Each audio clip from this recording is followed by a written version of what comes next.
What does the reality of a billionaire look like? Every day is day one. Whenever I need something, I buy it. Luxurious moments, I buy it. I was a DJ in Germany for Germany's Got Talent. Complete opposite side of things. I came to Dubai with a backpack and no money, but I had an idea. You must have been very, very curious. What weird thing are you doing today that will be considered normal in 5 years? I do a lot of weird things that happen to become normal a few years later. A CEO that vlogs on YouTube. Unheard of. They thought I was crazy and I said, no, I found a big problem in a big market.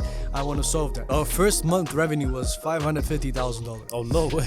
Yeah, that was crazy. Main factors would you say make you successful? Do something rather than talk about it forever. 99% equals 0%. Doesn't matter what you almost did, and nobody cares. Ladies and gentlemen, welcome back to the Ceocast, the number one podcast for showcasing business entrepreneurship. Now today I'm very excited because when I started this podcast, I set this person to be on the podcast from the very beginning, and here we are today, 100,000 subscribers later. I'm sat in front of my brother Saygin Yalcin. Thank you so much for having me. How you doing, man? Good, thank you. It's been a long time coming. I've been seeing you on Mo Vlogs channel, Money Kicks. Obviously, brother Ahmed, he knows you as well. So we've got a mutual circle, and it was only a matter of time until we get on the podcast. Yes, man, I didn't know you had to get to 100,000 subscribers. No. I wasn't waiting. We made the connections and everything like that, so I'm glad we could be sat here today. I want people to know one thing as well, right? When this podcast is being arranged, we're in London right now, and you had one requirement for me. Let me tell everyone the levels of what we're speaking about. Saygin asked if there could be a nearby helipad or an airport. So I was like, okay.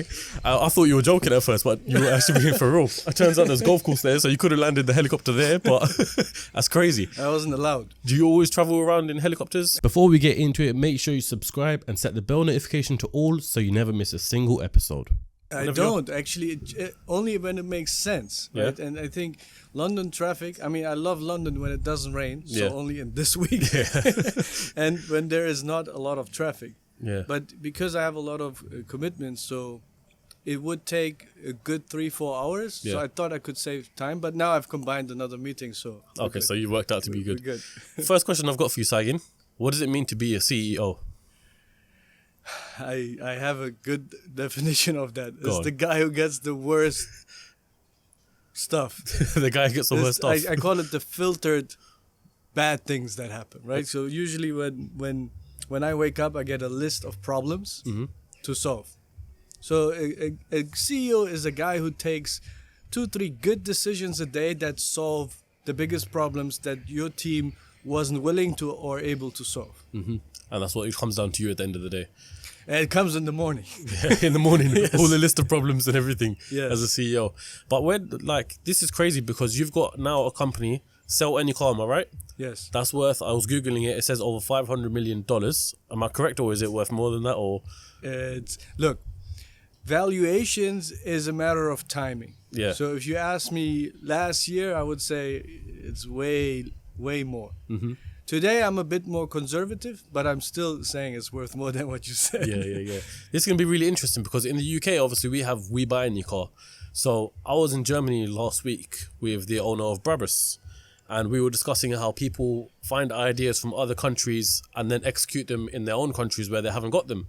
Obviously, I know you've done so in Dubai. So I want to start with this. Where did the idea for Sell Any Car come from?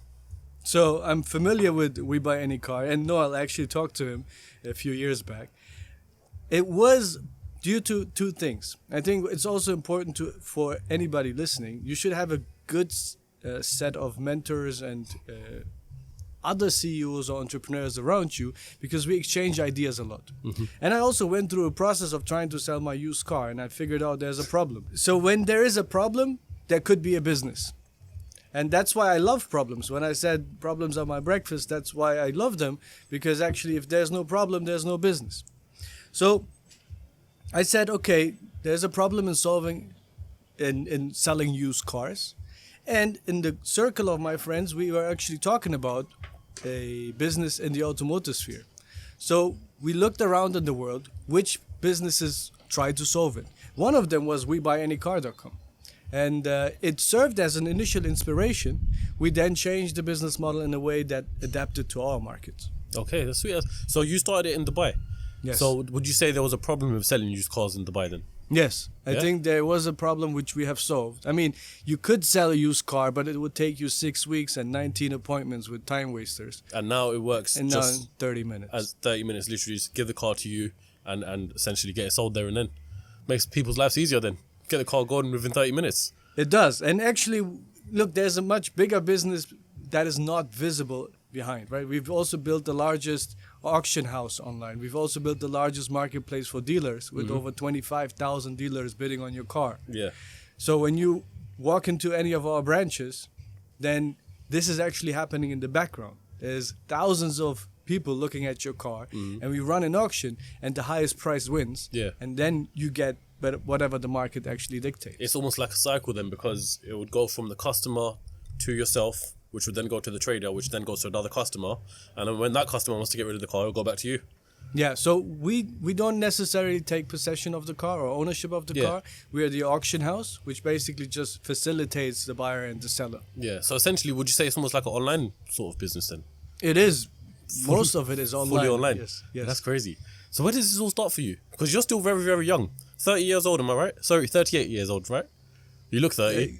Thank you so much. Yeah, I'm now. I just turned 39. Okay, you just turned 39, yeah. So yeah, I started.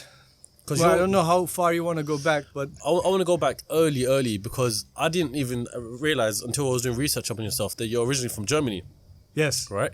So of Turkish heritage, right? correct. So you obviously migrated from Germany to Dubai, but I'm sure you had many businesses before that, before you landed on what made you what you are today, essentially. Well, you would be surprised. I landed as a fresh grad in Dubai. Yeah? I didn't have many big businesses. I was a DJ.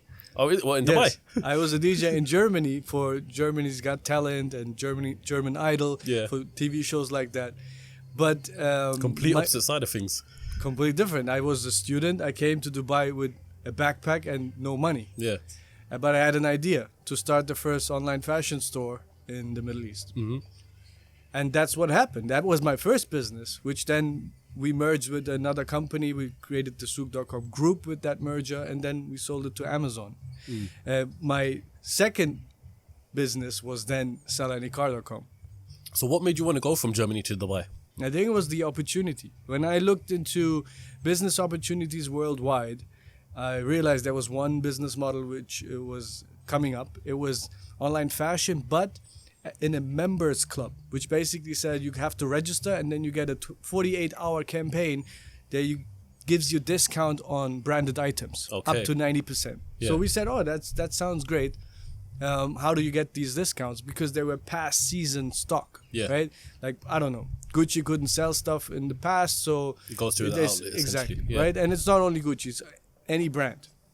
So we said, all right, why not do it in Germany? Well, it already exists. Why not do it in Turkey, in Russia, in the US, in everywhere? And I figured in the Middle East, there was like a black box. It didn't exist. And I said, well, are there people? Yes, there are. Actually, if you include Iran, there would be 300 million people. Oh, really? Okay. Yes, so we said, all right, that's amazing. Are they online? So we looked at the internet penetration rates, like the broadband penetration. And we were talking 2009 here, Yeah, right? so this is early. This is where people use desktop PCs to go online, Yeah. and it wasn't really on your your phones, phones, yeah. right? So we said, okay, are they online? And we saw that number was growing. It actually had grown from 2000 to 2009 by 4,000%. So we said, all right, people are actually online. I suppose it was growing as technology is growing. Smartphones are coming out, and people have more access to internet. As the Exactly. years are So going these on. are the prerequisites, right? Yeah. So do people exist? Yep. And are they online? And then we said, all right, so what are they doing online? Well, there were a handful of transactional businesses, like stuff that actually sells you things. But most of it was just consuming media, social media, news. But it wasn't really transactionary. So we said, okay, let's go there and take off whatever works offline online. So whatever you can sell in fashion offline, why wouldn't you be able to sell it online? Online, yeah. Right? A lot of people tried to stop me. Told me, you have no way you can do this. People want to try on stuff, right? I mean, I can write a book just about why it wouldn't have worked, right? But then today, nobody's doubting it, right? Buying fashion online is normal. So sometimes you have to kind of live in the future and see, well, how will it look in the next 3 to 5 years? So, having said that, it was the opportunity which actually brought me to Dubai. But then I was there without any money, but an idea. So that's when all the stuff happened. So I worked out of a restaurant for almost 9 months. No, in Dubai, yeah? Free Wi-Fi, Yeah. right? And you could do anything you want. I built the business plan there. I convinced the investors there, and I convinced the first team members from that restaurant. So when you got to Dubai, did you not know anyone? Did you go by yourself? I didn't know anybody closely. I heard of some investors, potential investors. I had a DJ friend. Yep. Okay. Right? Yeah. Yeah. So I was DJing in Dubai, by the way. Yeah. The first time I went there, I was there because, not because, but on the side I was DJing to make some money. But also, I bet you still DJ here and there for fun at home. no, it's been a long time. It's been a long time, and my fees are way too high now. I can imagine Saygin's hourly rate must be crazy. But do you know what? Hearing this story of you starting your first business, I'm hearing it and I respect it. But what I want to know is where the entrepreneurial mindset comes from. Because to me, ticking in my head is you must have been very, very curious as to why things aren't online at the time. No one would have thought of it then. As you said, transactional businesses weren't that vastly available online. So for you to think of it, you must have been curious. You must have been just looking at opportunities. So where do you think that entrepreneur mindset and curiosity comes from? This episode is sponsored by Fireaway Pizza, the fastest growing pizza company in the UK. With over 100 locations, you definitely have a store near you. The founder of Fireaway was on the show not too long ago, and you can get a slice of the action by using the discount code Ceocast at fireaway.co.uk. Once again, use the discount code Ceocast at fireaway.co.uk. Well, I'll tell you what drives me still till today is when I was 8, I was the first one that discovered my sister's disability. So she had a seizure. She has a rare form of epilepsy, and I saw her and she was blue in her face, right? She couldn't breathe, and she was a 5-month-old baby. So that's the moment when my mother ran into the room and they disappeared for years and lived in a hospital. And as an 8-year-old, I said, okay, how can I solve this issue? Mm-hmm. I thought, well, I can just pay all the doctors in the world, make a lot of money, and then my sister will be healthy again, so they come back. So I have a family again, right? This is how a kid thinks. So my way of becoming rich was, it was driven by just paying doctors. And I said, how can I become rich? I should become a professional football player. That's what I thought, right? Okay, yeah. And I played until the A Junior Bundesliga in Germany, it's under the 19-year-olds, Yep. right? Familiar with it, yep. And I realized it's very hard to actually make money with that. Even if you're good, even if you're among the top 500, you might make a couple $1 million. But if you're top 500 entrepreneurs, you'll become a multi-billionaire. Yeah.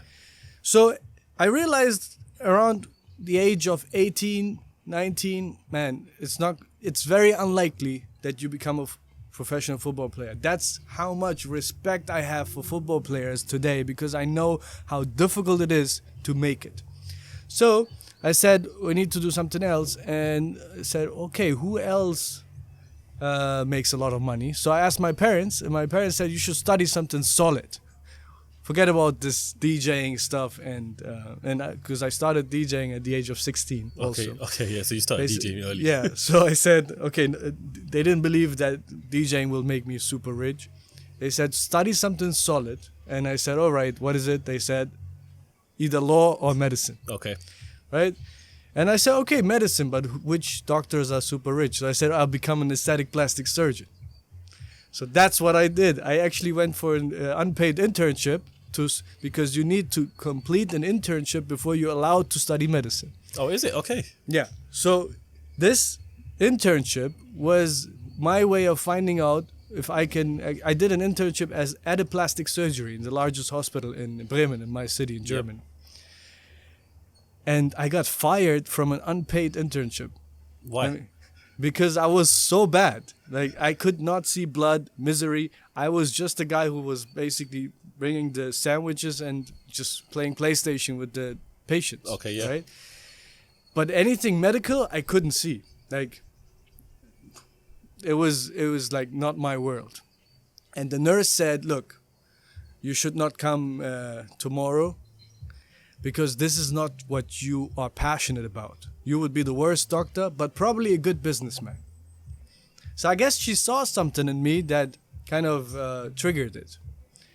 I said, all right, so another way of finding out how to become rich. So I said, businessman, what do you do?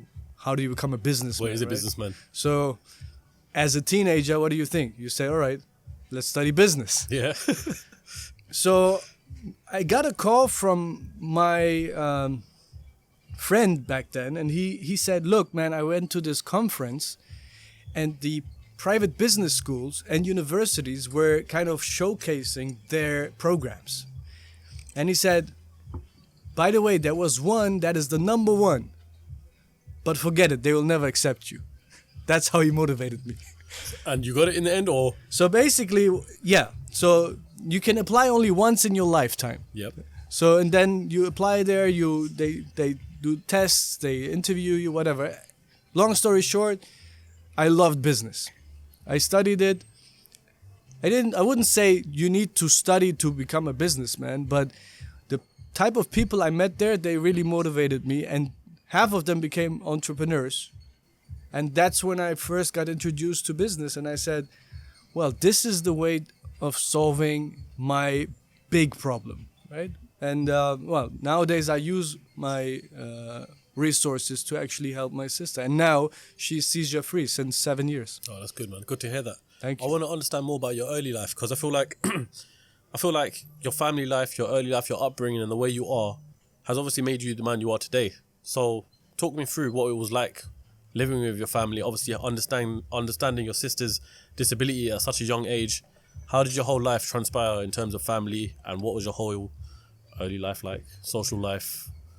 I mean, if I look back, I was lucky to have a family like that. I mean, because my grandparents, my parents were all with me. Where we all lived in one building, actually. And then when we got our first apartment, it was a one-bedroom apartment where we all were together, the whole family.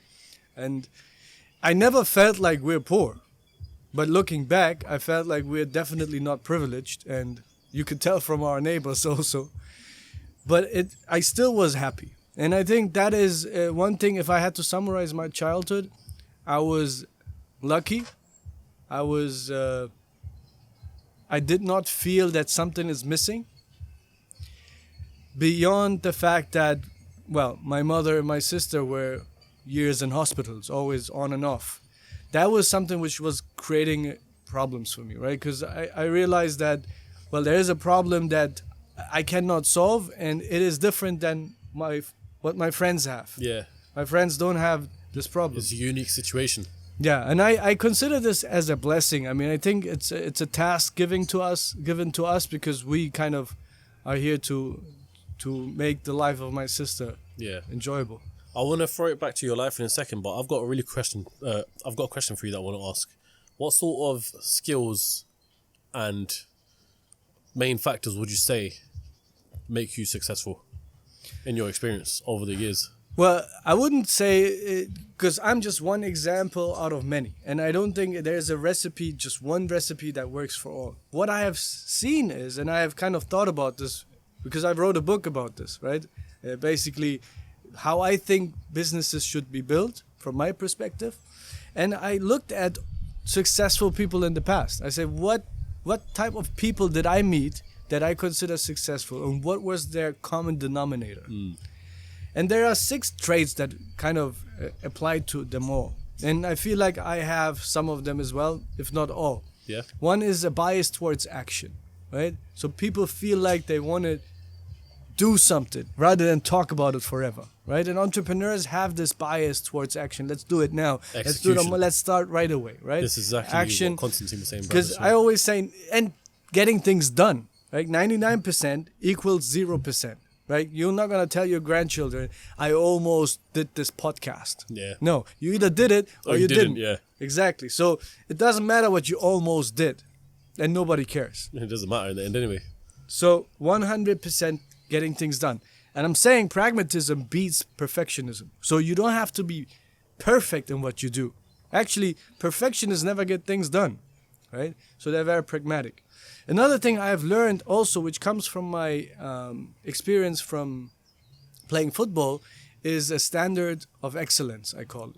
That's what my coaches taught me. They said, look, if you want to get discovered and play for the national team or whatever, there are so-called scouts. I mean, it was all offline. Nowadays, there are scouts watching with webcams. But you can actually get discovered by playing and performing really well. If a scout is watching, you're going to get an invitation. 100%, yeah. And we said, wow, nice. When is he coming? You will never know. Not telling you. He would know. Yeah. Sometimes he would know. But he said, we're not going to tell you. So it made us perform every single time because You never know who's watching. you never know. That exactly applies to your life as well. You never know when luck will hit you, right? So it's not about luck. It's about luck conversion rate. What do you do when luck hits? Because you have to be ready. So that's why you have to have the standard of excellence and saying, I will perform every single time because it will come. Yeah. So it's like saying you have to be lucky to be successful, right? But luck is a form of randomness. That's like saying, well, I'm never lucky. That means you never have randomness. That doesn't make any sense. When you say I'm never lucky, that probably means you were not ready when it hit you. So that's 2 traits I found. I mean, there's 4 more, but Can I just say off the back of that as well, it's interesting, where you relate it to sports. People always ask me sometimes as well, what can I do to be successful, but I haven't got that drive? And I ask them, the first question I ask them is, do you do any sports? 90% of the time they say no. And looking back at it now, I didn't notice it so much then, but I used to do a lot of go-karting, for example, whereas you used to do football. I think sports creates that competitiveness and that edge for you to want to perform to the best of your abilities. That being in sport transpires into the rest of your life going forward from there, because you always want to be competitive. You always want to be the best, because once again, you never know who's watching. I might have Joe Rogan somewhere right now, watching this podcast, and that might scout it as essentially like that. So you never know who's watching it, and sports really brings out the competitiveness in people, which I think is a great and many of them is a team sport, right? Exactly. So basically, you learn, like, if one of the team members is not performing, you could be the best striker. If you're not getting the passes, you're not going to score a goal. So that is exactly what football taught me, right? And there's many other things. Also, what I've seen is that when successful people underestimate the role of luck, while the not successful people, they overestimate it. They say, oh, you need to be lucky. And I think if you hear somebody talking always about luck, then that person is probably a loser. Because he just basically puts all the blame to the lack of luck. But I'm saying also, lucky people, or the successful people, they should not just say, well, it has nothing to do with luck. Right? So it is that form of randomness, but the ability for you to convert that randomness, what people call luck, into success, that is your skill set. So let me ask you off that basis, yeah? From an outside perspective, you want to take yourself out of your own shoes. If you was to hear someone else say, oh, Saygin got lucky, what would your response be to them? I probably use some moment of luck to convert it into what I have today. Yeah. But it is not a constant state of my life that everything I do consists of luck. Yeah. I mean, if you're consistently lucky, then probably that's a skill set. Yeah. I believe in luck, but I don't believe it to the extent where people talk about it a lot, saying, you need luck on your side 100%, because I do think at the end of the day, it all comes down to strategy, timing, and teams, right? And I think that's what makes a great business or a great venture in itself. And you can see that with every single business that I've had on the podcast so far, including yourself, that strategy, timing, and team. If we talk about time, you started your first business in 2009, 2010 in an online e-com space where there wasn't many around. And even now, when you got sell in your car, it's just seeing an opportunity and acting upon it. Execution. Show me any successful person, I'll tell you how many times they had good reasons to give up. Yeah. Right? So in 2010, people told me not to do it. I met with the CEOs of many fashion brands. They told me I'd rather burn my items than give you discount. Oh, really? Yes, and that is probably a good reason to give up. Or when I started my company, the first one with the fashion business, 2 months later, my whole team left me. And they became competitors. No way. And they raised $75 million to compete. I mean, another reason to give up. How did that make you feel? This episode is sponsored by SUNNAMUSK, the UK's leading fragrance brand specialising in ouds and musks. They have some of the longest lasting perfumes you can try, and with over 20 locations you can certainly smell it for yourself. And you can also check out SUNNAMUSK online by visiting www.sunnamusk.com and checking out the wide range that they have to offer. I personally use Abed Ombre, but I'm sure you'll find a perfume that fits you. So make sure you come down to a SUNNAMUSK store or check out the website using the link in the description. You know, you're building this company with your team, and now they've all left and they're making their own business, competing with yours. How did that make you feel in the moment? Well, I was 25 by then, yeah. I think 24, 25, and I didn't have a lot of experience with humans, I mean, in the business world. So I talked to my grandfather. I said, man, I have problems. And then he looked to the side and smirked and said, I said, what, is this funny? He says, son, I buried 4 sons before your mother was born. You don't have problems. And that put things into perspective. I had $1.9 million in seed funding, which was, back then, for the Middle East, huge amount of money. Yeah. He said, man, you have more than $1 million on your bank account to build a business, and you're crying about some potential competitors? Go and get people with good values. And that's what I did. I actually rehired a team that had the right values. So the first team you hired, what did you hire them off of? CVs. That was the problem. I looked into, well, where did you work before? How much experience do you have? Oh, that's a big name. You must be good. That's the problem. Because at the end of the day, I realized that hiring people based on CVs is going to give you the wrong type of people that might not have the value that fits with your company. Know what you're looking for. So I now look at good values. I actually ask questions around life situations, how you would deal with it. Such as? Give me one. Let's act as if you're about to hire me right now. Hopefully. Put me on the director's table. So I have one. For example, you get a call from a colleague of yours, right? You're a director of my company, and now another director, colleague of yours, is calling you at night and talks gibberish like, I got bitten by an alien. Okay, so nothing to do with business. No, Okay. But she sounds like she's drugged or drunk. Next morning, you see me, the CEO, in the office. Do you tell me what happened? Yes. But it would all depend, because if that person sounded like they were drugged or something along them lines, I would say to you, let's look out for this person. They might be going through something that would lead for them to be drugged or drunk or whatever the case may be. Fine, you meet that person in the morning before you meet me. You ask her or him again. Let's say you ask her again. What was that about? And she still goes on with like, look, I got bitten by an alien. I'll just say she's crazy. But what would I do? And then you see me in the office. Good morning. Do you tell me? As the CEO and you're one of the directors, do you tell me what has happened? I probably would. But let me ask you, what's the right answer for that? Would you expect me to tell you, or would you not expect me to tell you? I'll tell you about it in a second. But tell me, what would you have done if she was your sister? If she was my sister, I probably...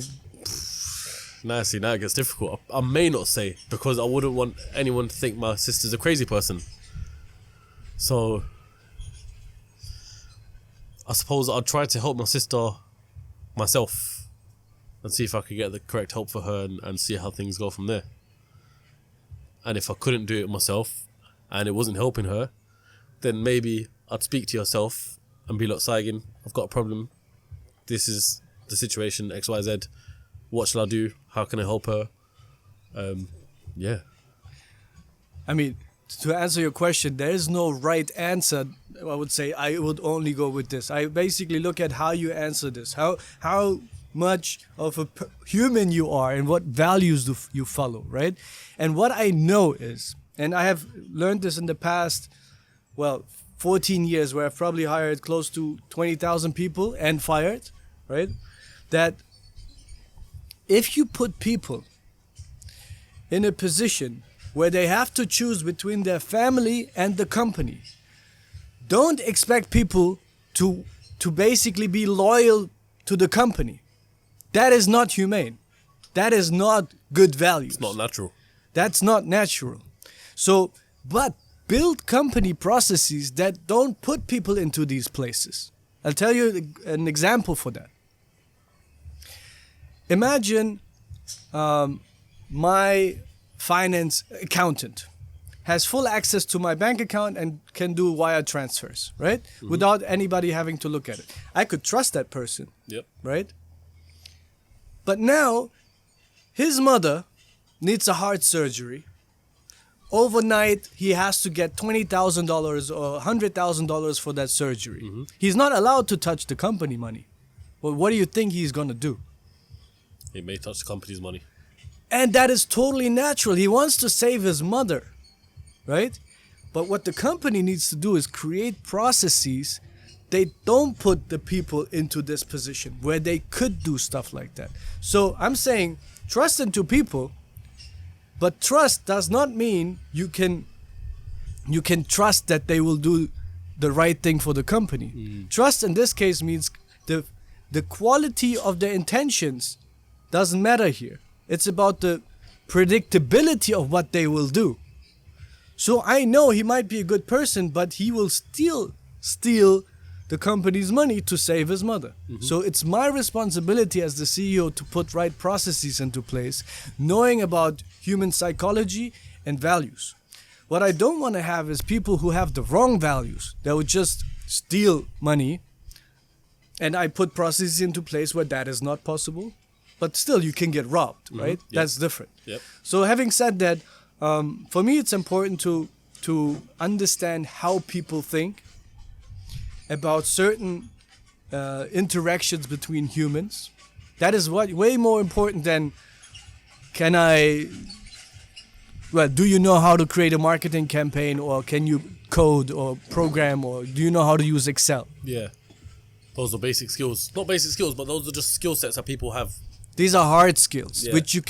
which I'm willing to teach you. Yeah. I'm not willing to teach you soft skills. I'm not gonna be able to teach you how to be Morals and principles. integrity, Yeah. respect, Yeah. right? Dependability. These are things that I cannot teach another. Because you can have two people with the exact same skill set. One may not have integrity or morals, and one may do. It's clear to see who you would hire. The one who's got those sort of values, and that's what remains intact. Throw it back to the business for me, right?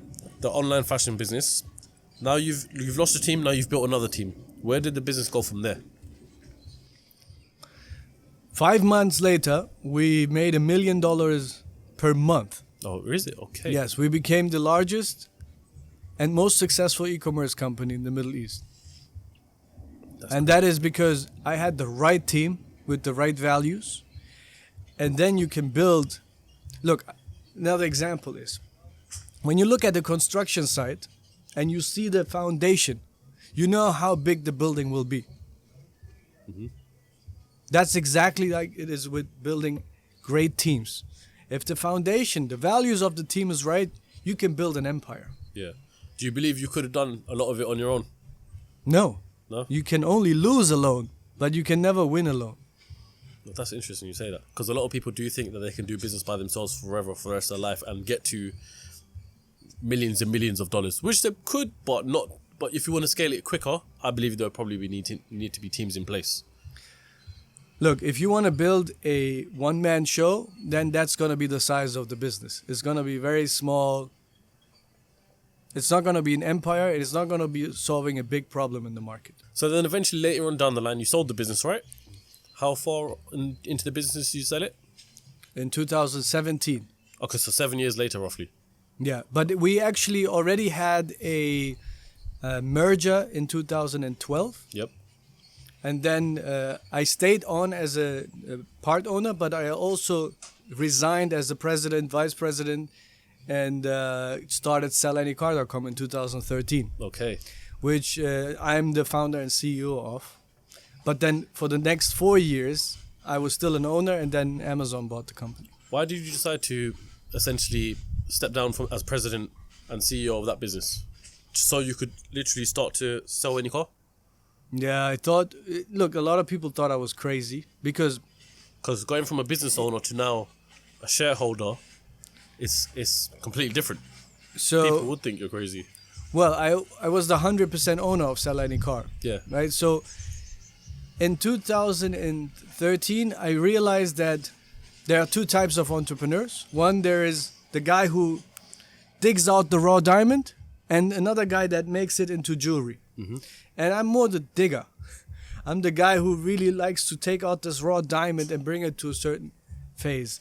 And I felt like back then, I mean, I was vice president of Souk.com group. I was partner in the entire holding, and I was president of Souk.com, and I was the advisory board member and lecturer, academic lecturer at the Canadian University of Dubai. You're doing a lot. I did all of this, and I resigned from all my positions. Yep. And they thought I was crazy. And I said, no, I found a big problem in a big market. I want to solve that. So I started SellAnyCar.com. And that's what I love doing. I love starting. It's like babies, right? The companies, they don't carry themselves for years. And it's like a human baby that will die if you don't nourish it. And I feel like I like that much more than becoming a big corporate. Yeah. No, it makes sense. I like that as well. I like the idea of having a problem, trying to solve it, create the solution, and then eventually it will get to a point where it grows and grows and grows. But your main job that you once wanted to do has been accomplished. But did you feel like it was time for change? Because it's obviously a completely different industry. I mean, for me, it was the same thing. I use technology to solve problems. Yep. Now, the industry, for me, it didn't really matter. I wanted to use technology, the power of technology, to bring people together and solve a problem. That's what marketplaces do.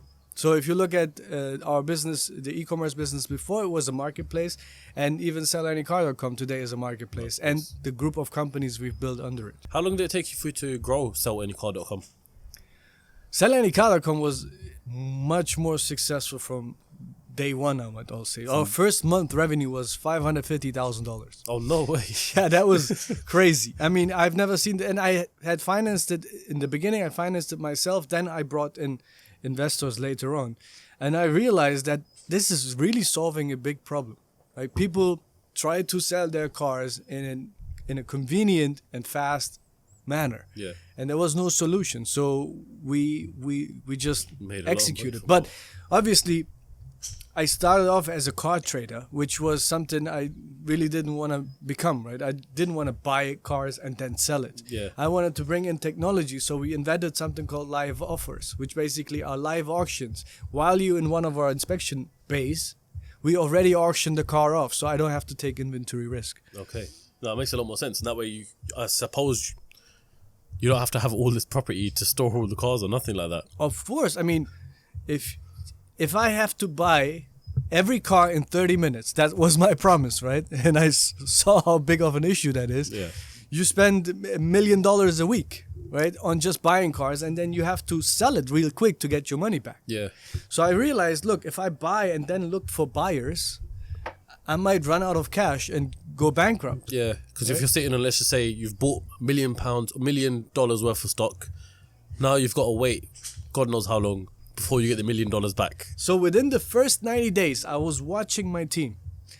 I said, guys, when you buy a car, what do you do to sell it? Right? Because back then we had one role that was the buyer, but he was also the guy who was responsible of selling the car again. Okay. Now it's separate roles. And I saw the buyers be on their phones while they were buying the car. So while they were negotiating with the seller, saying, how much do you want? He was already calling dealers. Hey, I have this car, how much, right? So while I was observing that, I realized, man, he's conducting an auction. He's doing a live Yeah, negotiation, essentially. he was doing it on WhatsApp and on phone calls. I said, this is perfect. We can actually make this an auction house, automate the whole thing, and everybody actually is part of this one auction, right? And dealers connect to that auction and then bid on the cars with all the information, and we guarantee the inspection report's accuracy. And now it became beautiful. Now you could actually get thousands of cars. We could buy 10,000 cars an hour and then have already sold them to dealers. So our working capital situation is actually favorable because I get paid super fast by the dealers. They even prepaid me with deposits. Yeah. And the consumer gets paid super Straight fast. away, yeah. And I never took inventory risk. On average, how many cars do you buy and sell a day? A lot. I mean, probably a few while you ask the question. I can imagine that. That's crazy. So I tell you something. So every third car that exists in our countries is already in my database. No way. Yeah. So because my office is always on the main road, I will say 1, 2, 3. That's ours. 1, 2, 3. That's ours. So off the back of that, I feel like I thought of a good business idea, and I'm probably sure why has no one done it. I think of it in terms of why has no one done it with watches? Because watches are becoming popular, more and more popular every single day. To my knowledge, I don't think there is an auction site for watches. Well, guess what? I Same, thought about sell any watch, thought about sell any yacht, thought about sell any home. Yeah. Actually, we tried sell any home, it failed. Wait, just before you continue, why did that fail?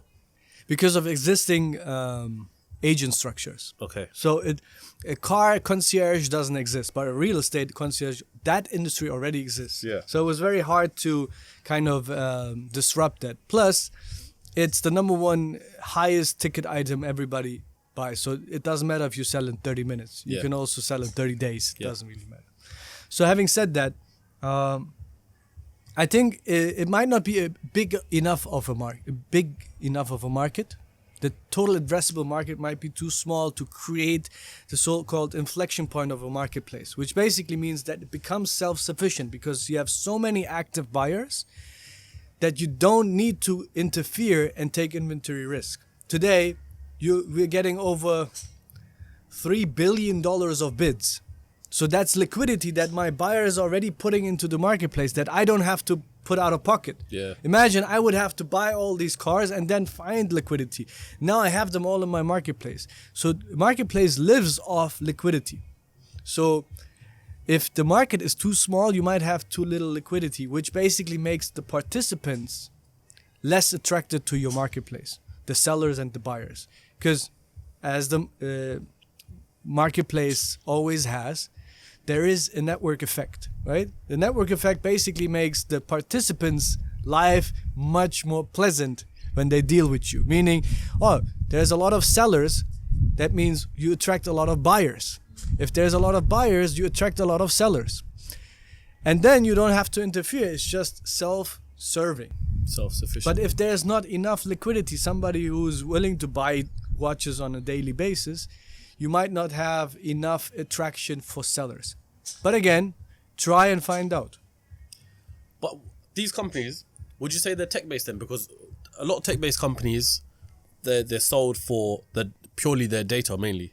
So your company, would you class it as a tech company then, or? Yes. Yeah. So we know who drives which car, and we can value it within 15 seconds. So we know exactly how much every car is worth, which ones are in demand. But also, this is a tech company because it's at the core of internet, at the core of the internet, at the core of the power of technology, there is bringing people together real time from anywhere. Yeah. That is what the internet does. That's why the most successful businesses online are actually harnessing exactly this power, right? They say, it'll bring people together. Mm-hmm.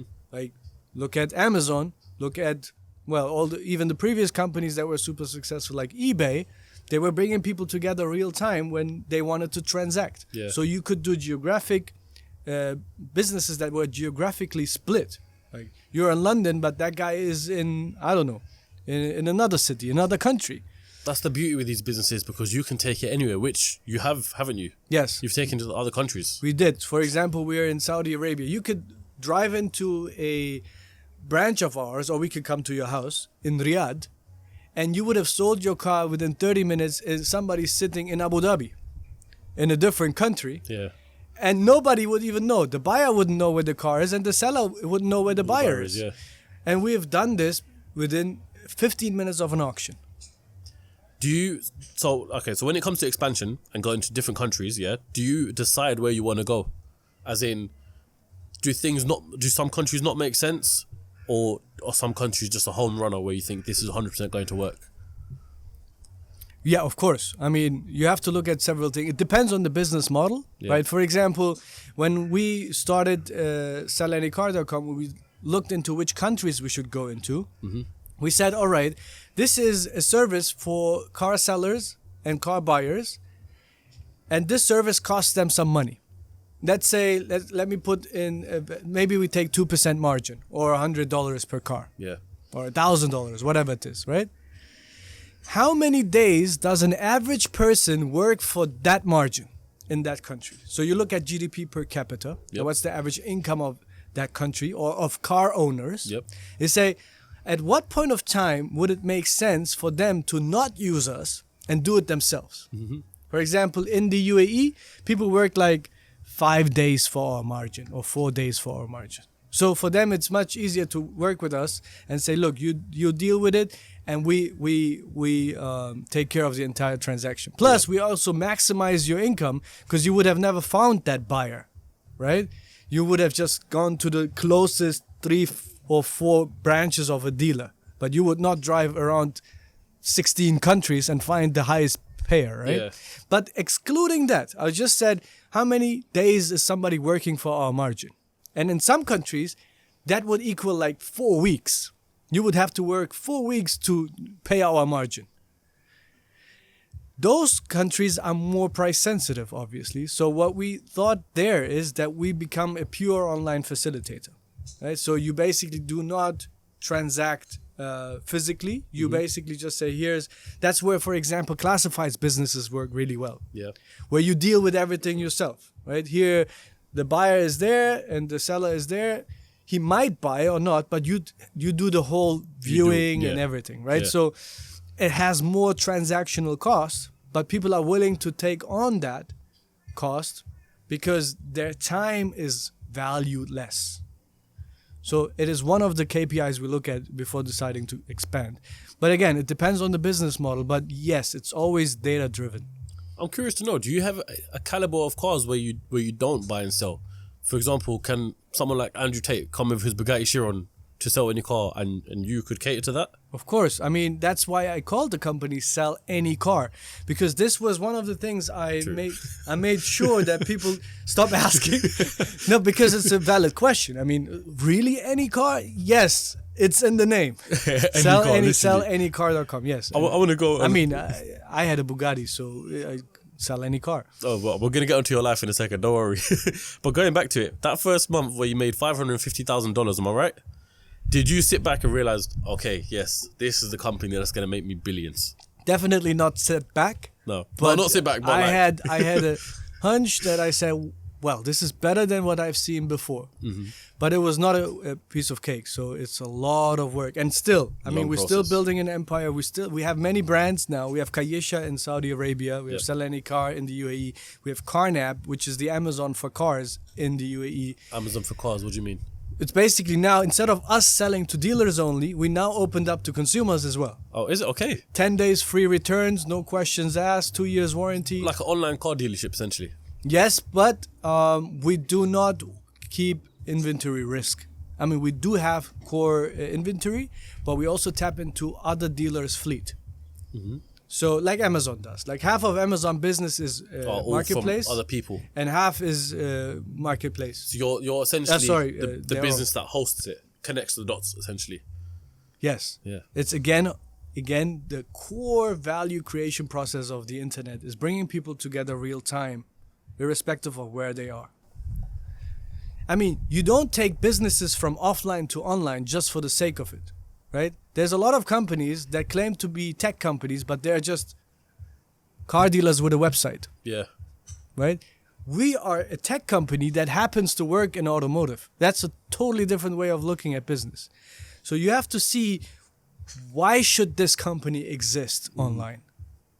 And then harvest and harness the power the technology is offering you. I mean, we are at the point now where we might have a paradigm shift again, where AI is coming into place. Yes, this is interesting. So now, what does AI mean for you?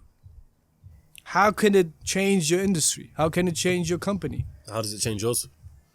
Well, look, so far we're looking at it as a tool.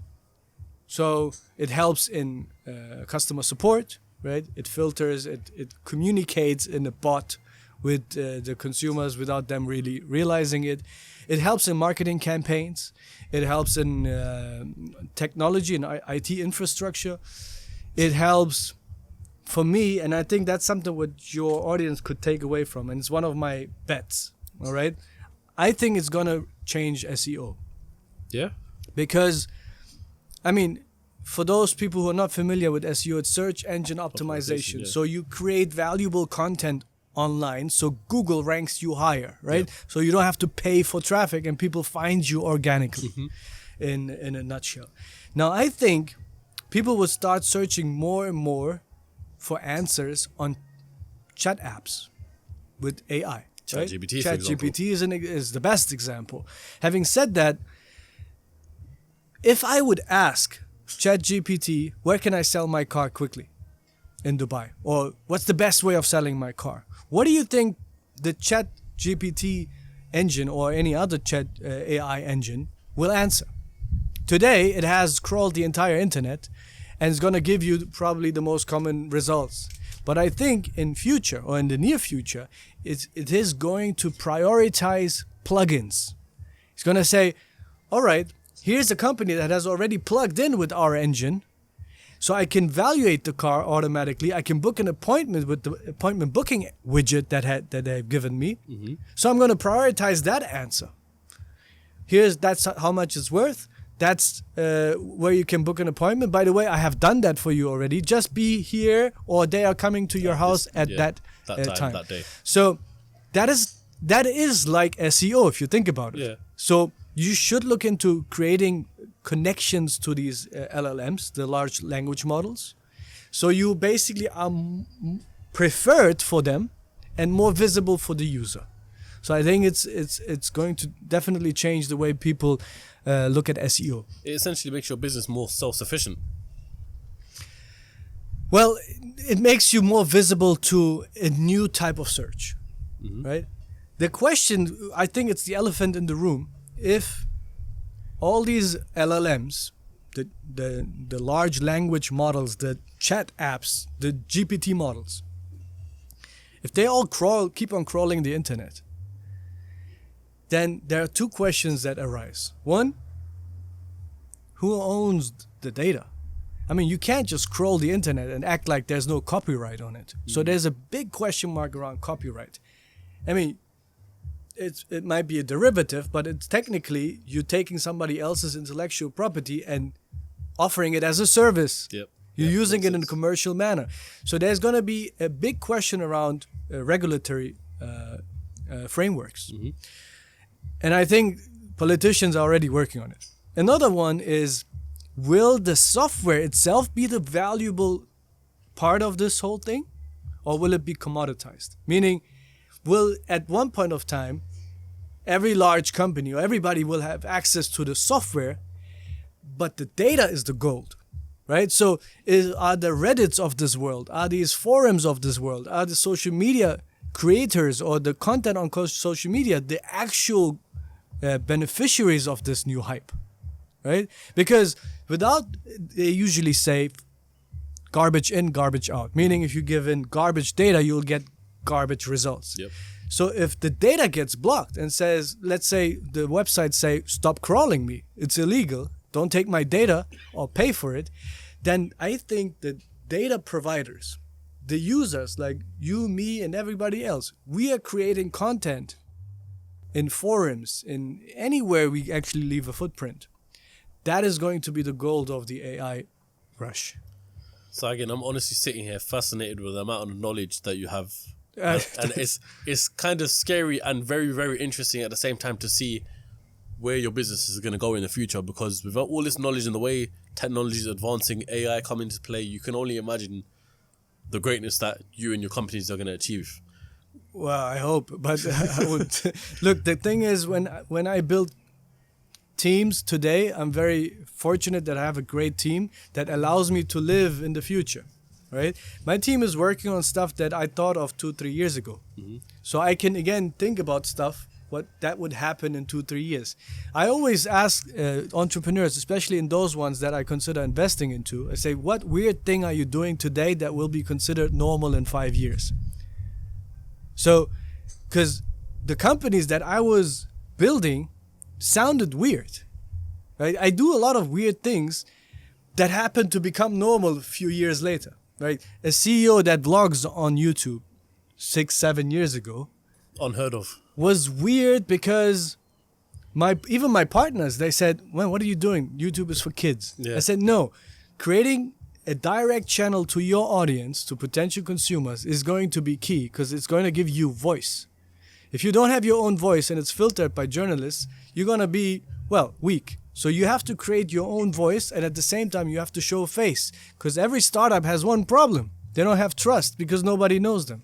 But if you're known and you stand in front of your logo instead of behind your logo, then you're going to have a competitive advantage that you can't just easily copy. Is that something you saw as you were starting your YouTube channel? Yes, today we have a content house, which basically means I have a professional music production studio, I have a video production team that works in a used car dealer. I mean, that sounds weird, right? I mean, if you go to any random used car dealer, he will not have a music studio and a video. But I create content with my team that I think is valuable because I fundamentally believe that advertising is a race to the bottom. I think it's an auction that basically just leaves losers except the platform, right? So I don't want to be in that race that I have to outbid people on CPC. For people who don't know this, that's cost per click. That are not profitable anymore just to get some market share. I want to be the guy that creates content people want to watch. People hate ads. Nobody's going to forward ads to their friends, but they're going to forward the content that we create and we think is interesting. Right? For this podcast to as many people as you can. And that's what probably happens with podcasts. You know, imagine we only talked about ads. Like say, you should buy this, you should do that. Nobody will watch you, right? People pay to not see ads. I mean, that's the biggest proof. I mean, how many people that's are why YouTube came out of YouTube Premium. Exact. I mean, that's also weird because YouTube lives off ads. But at the same time, that actually is a testimony to the fact that people would love to pay not to see ads. How many seconds do you leave between the first 5 seconds? Don't allow you to skip some ads, correct? Yep, correct. You know how fast people click on that button as soon as it shows up? I know, and it's interesting. Can't wait to skip it. But on the flip side of things as well, you now also get advertisers who are managing to get their message across within a matter of seconds because they know people are going to skip the ads. Yes. Which is crazy. So why am I going to be in that race to the bottom, which is going to be make my company rely on paid traffic? No. Show your face, be visible to the people online, and then you have your own voice and you don't need to pay for marketing. I mean, you know Tesla doesn't pay for marketing. You think Elon just tweets. Yes. That's pretty much it, Yeah, and that is one example. I mean, I could give you many others, but I can also give you a lot of examples of CEOs that hide behind their logos. Because it's weird. It's weird, but I'm saying, what weird thing are you doing today that's going to be considered normal in 5 years? So what are you doing weird today that's considered normal in 5 years? So there's a few things. So first, as I said, I am a content creator. I have, and it still sounds weird, right? Because people really consider me as, sometimes they say, man, you're wasting your time. You have a company to run. Why are you visible to people on social media? Why are you running around making content? But, I mean, look, I think in March I gained 250,000 followers and had 40 million views on my content, and people really wanted to watch that content. That is something I wouldn't be able to pay for, right? I mean, I wouldn't be willing to pay for, but this is actually traffic I want to have. So another weird thing, I mean, shall I tell you what I'm already working on? Go on. I think 50% of cars will be bought online in the next 5 to 10 years. Yeah, you believe so? Yes. And I think this is because of certain muscles that are still not available in certain companies that are trying to sell cars online. I say muscles because you need to build all those muscles to have this offering. Like, you have to be able to deliver cars. You have to be able to refurbish cars. You have to be able to offer 10 days or returns, free returns. You have to offer 2 years warranties. You have to offer the choice. You have to be good in photography. You have to be good in videography. All of those things which come together. You have to be able to win in sourcing. I mean, what's the point of offering cars that come with the wrong pricing? If that's all too expensive, there's no point. So usually, in order to win the war, you need to win all these battles first. And it takes a decade. For us, it took a decade to win all these battles. We have to be the market leader in sourcing cars in order to be attractive to consumers when we want to sell cars. You have to be perfect in the customer experience before you can sell. Like, can you deliver the car on time? I'm not talking about 3-hour time slots. I'm talking 10-minute time slots, right? Like, I mean, how many times do you get an SMS saying, I'm going to get my package delivered from 9 a.m. till 6 p.m.? All time. What experience is that? Like, I'm going to wait? Am I supposed to wait from 9 a.m. to 6 p.m.? No. So this is not easy to do. So you have to build those muscles. And I think in the future, once these muscles are built, for example, instant approval of financing. We now can approve your loan within, well, few seconds on the website, right? So you can already have certainty around if you will get a loan or not. Yeah. So people don't buy cars cash. Finance. Most of it don't. Yeah. I mean, in Dubai, I think it's only 30%, which is still super high. For finance? For cash payments. For cash payments. I mean, like right away payments. Right? So people want all those solutions. Now, I could say I'm just a car trader, but you have to be a loan aggregator, you have to be a logistics company, you have to be a refurbishment company, a videographer and picture, and all of those so-called muscles to actually then have that point where people say, now I want to buy cars online. Now you want to buy cars online. Saygin, what else do you do? You know, because as you seem like a type of man, or a type of businessman, should I say, that would like to concentrate as much as he can on one business and expand it as much as you can, but also at the same time I see serial entrepreneur in you, where I know you probably most likely invest in other businesses and other, whether it's crypto or whatever it may be. So I do invest into other entrepreneurs and in medical research. These are my two focus areas. I think the best social uplift you can give to aspiring entrepreneurs is to help them financially with their business and say, look, I like you as a team and I like your business idea. Here's my support. Did you know that business angels are the largest investors in the world? $50 billion a year is invested by business angels, and they are invisible for most of the people. Yeah, that's crazy. It's 3 times more than venture capitalists. But you hear about venture capitalists. You don't hear about the business angels. The first money that somebody gives you to say, look, I believe in you, and mostly it's in you instead of the business. Yeah. To get things started. It comes from business owners. And I think being a business angel is totally underappreciated nowadays. You don't see any documentaries around them. And I just come from a conference that exists because of that. We want to make it more obvious to people. And that's what I do. And I also, because of my big problem I want to solve, I still am a tiny drop in the ocean when it comes to medical research. That's where I want to help. And that's probably my ultimate then what? The medical research, does that come down to, you know, being 8 years old and seeing your sister, and you want to obviously research into medical for people who may be in that 8-year-old situation? Yes, and I think that's definitely not for money. So we have 3 systems in the world, right? For profit, and I think for profit, capitalism has solved it with legal boundaries. Capitalism works for solving problems that are worth solving it, lucrative problems, right? Selling cars. I want to solve the problem. It's lucrative.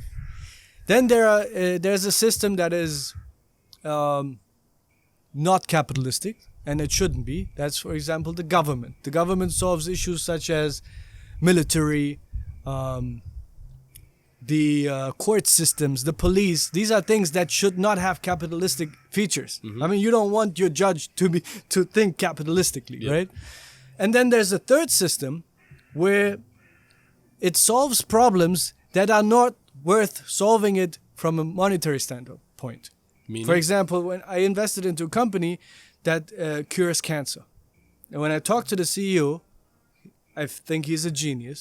I showed him my sister's medical file. I said, "Can you look into it?" And he said, "Oh, that seems solvable. That seems something like we could work on, but it's not worth it," and gave it back to me. Right? Clear capitalistic answer, and I don't blame him for that, because that's his fiduciary duty to maximize shareholder profits and shareholder value. Mm-hmm. But at the same time, if we didn't have that non-profit sector, then we would never solve issues such as rare diseases. We would never solve issues that don't make money. And that's where I'm in as well. I say, I don't want money. I want a cure. And the beautiful part about this is, even if we don't cure epilepsy, we might find something that cures other things, or it cures many things at the same time. Every 100 years we have a groundbreaking discovery. Like the last one was COVID. That wasn't a discovery. That was a pandemic. I'm talking about Fleming that coincidentally or by mistake found penicillin. Yeah. Right. Okay, I get what you're saying. And it doubled humans' expected life duration, right? Mm-hmm. From 40 years to 80 with antibiotics. Mm-hmm. I mean, crazy. So just because you feel like you're far away, you might not be far away. Tomorrow we might have a discovery that lets us live 200 years or cure Might find a miracle along the way. Alzheimer's, Parkinson's, epilepsy. I mean, we're now working on osteoarthritis, all of those things, and cancer. Different So things. this is what we need, and I think if people are, and if some people are in the position of being able to help, then we should invest into non-profitable things, because otherwise we don't have a beautiful world. We only have 2 out of 3 systems. Would you say this makes you happier than the businesses? Being able to find and help find cures for diseases that may exist, and say, because essentially it's kind of like charity work if you think about it. So does that make you happy? I do consider it philanthropic, but at the same time, I don't think it's not with. Well, it has some profits for me, but it's not money. If I see my mother's tears of joy, if I see my sister without seizures, that is the biggest benefit I could get. Like, you can pay me all the money in the world. Like, for example, my sister last year was in hospital because of COVID, and she was in intensive care unit. And when I called all the professors I know, I said, "How much?" And they said, "You can't buy it." And they said, "Well, I think," one professor said, "I think she has 50% chance of survival." You know how weak you feel when you could pay $1 million a day, But it's not going to do nothing. and you can't, and then you realize how important it is to not only think capitalistically, because there's a lot of successful people in the world. They get the impression that everything they want they can buy. I'm going to ask you then, on that basis, a man with money, does money buy happiness?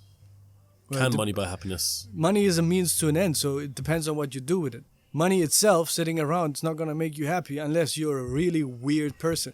I think what really makes you happy, from my perspective, is helping others. I think you get the feeling sometimes when you gift something, it might be just a birthday gift, that it makes you even happier than the recipient of that 100%. gift, right?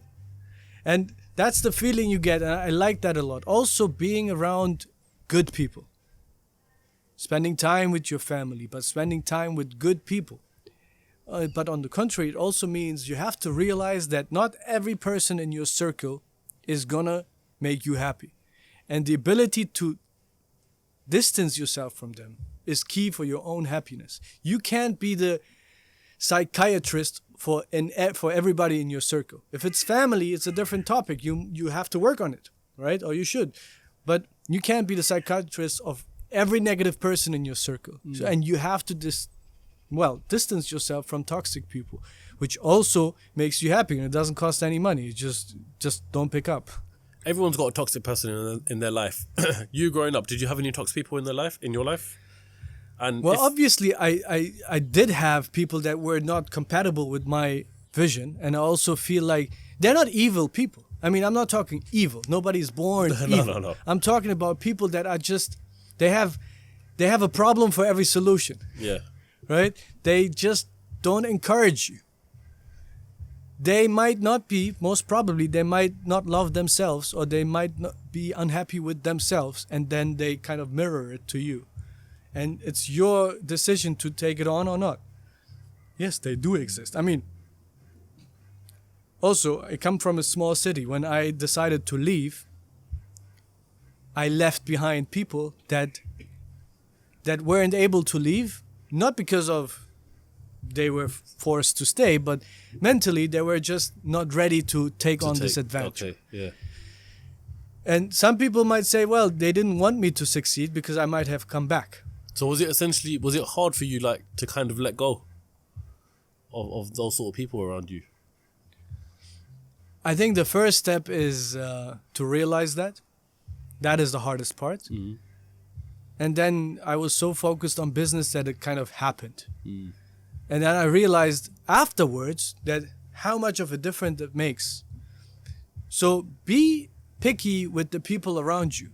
Because, there's energy which kind of gets shared. Yeah. You And feel it. you basically talk about certain things and get distracted. I mean, look, I always look at this matrix, right, which says urgency and importance. So there is certain things that are urgent and important. They're called crises. You have to solve them right away. Mm-hmm. Then there are things which are not urgent nor important. These are just completely unnecessary wastages of times or distractions. You want to minimize those, or at least don't use too much cognitive bandwidth and energy for those things. So when you wake up, you have a certain mental energy, and you want to use it for the important things. And if important and not urgent, these are called plans. Yep. You want to use them for your plans. If they happen to be urgent also, then it's a crisis, so you want to use it for them. That requires a lot of energy. You don't want to use your entrepreneurial energy for chilling with your friends. You can do that at 10 p.m.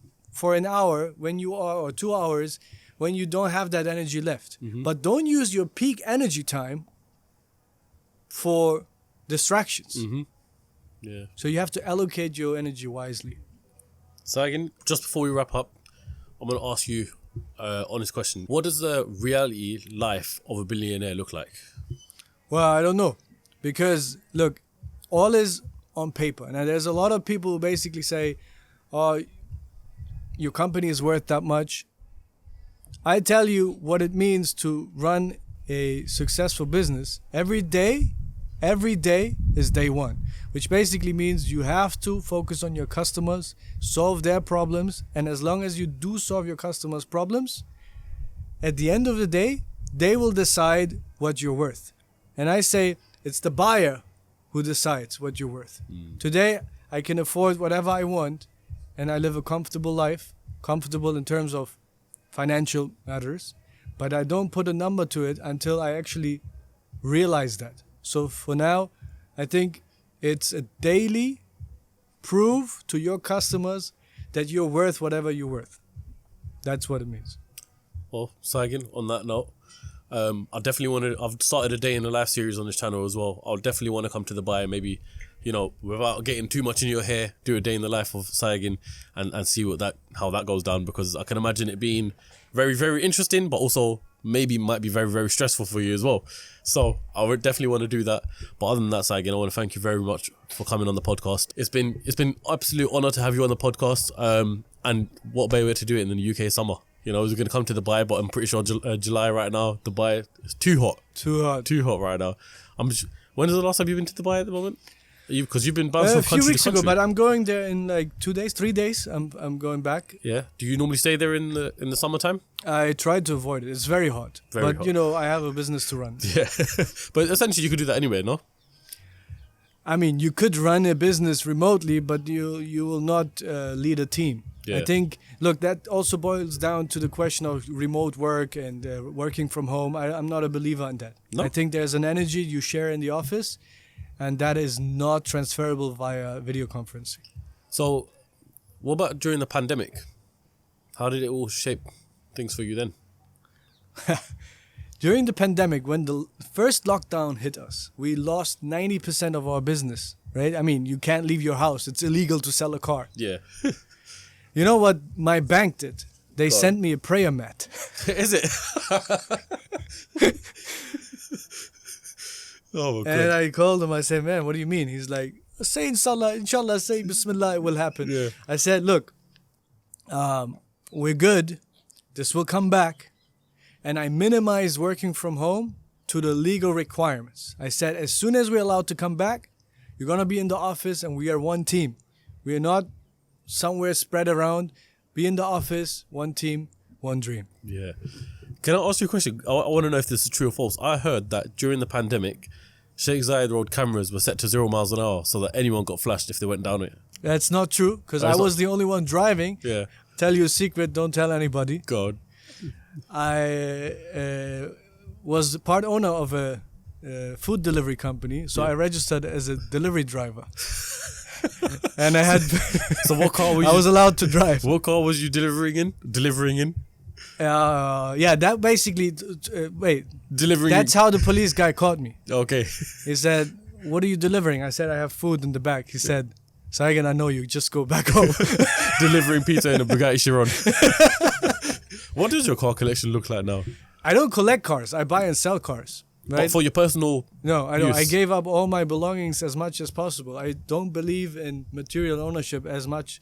I actually moved to something called cloud living after I realized that I don't see value in material things. I keep it to the minimum. So I moved my life to on demand. Whenever I need something, I buy it. If it's luxurious moments, I buy it. But I don't buy or subscribe to a luxurious life at a flat rate. That is just way too unnecessary. Unnecessary. I live in a very small 60 square meters apartment and I'm happy with it. I don't need more. If I need more, I rent it.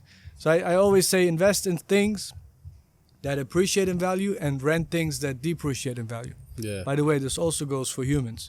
Yeah, 100%. Invest in character and rent beauty. Good way to look at it. Good way to look at it. Saygin, I want to thank you very much for coming on the podcast. Same here. People want to find you, where can they do so? Saygin Yalcin, everywhere on social media. YouTube, Instagram, TikTok, the whole lot. Yeah. Correct. That's it. Well, everyone, if you lot enjoyed the episode, make sure you leave a like. I want to see no less than 100,000 likes on this episode. Subscribe, check out Saygin's channel, and until then, I'll catch you on the next episode of Ceocast next Sunday. Peace. Okay. Bye-bye. Thank you.